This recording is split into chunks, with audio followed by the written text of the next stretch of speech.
Plus la peine de changer de chaussures, changer juste de talons. Cela paraît évident, encore fallait-il y penser.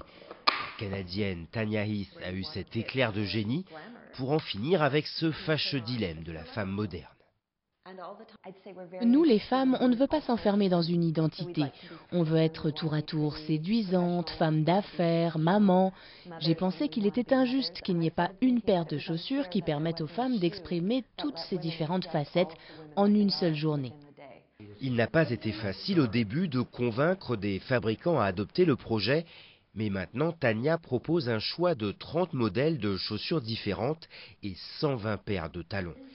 Toute combinaison est possible, des talons classiques aux talons tout-terrain, des sexy aux modèles originaux, comme ces talons Halloween. La ruse, c'est que chaque talon s'adapte à chaque chaussure. Chaque chaussure a un bouton à l'intérieur pour enlever le talon, mais ce bouton est disposé de telle manière qu'il ne peut pas s'activer quand la femme marche. Donc voilà comment ça marche. Vous appuyez sur le bouton et glissez le talon. Mélanie est consultante et adepte du modèle. Pendant la journée, elle met des talons de 4 cm, très raisonnables.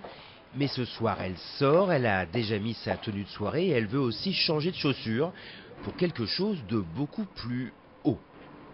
Ce soir, je vais au théâtre et donc j'ai besoin d'autres chaussures. Ça fera l'affaire, je pense.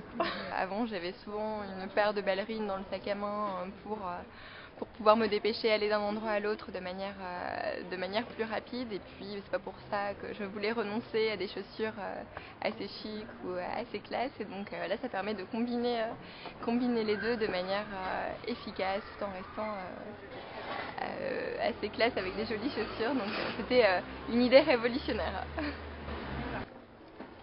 Révolutionnaire et bien français puisque les chaussures à 250 € la paire sont toutes made in France, mais on réfléchit déjà à expérimenter le concept par-delà les frontières.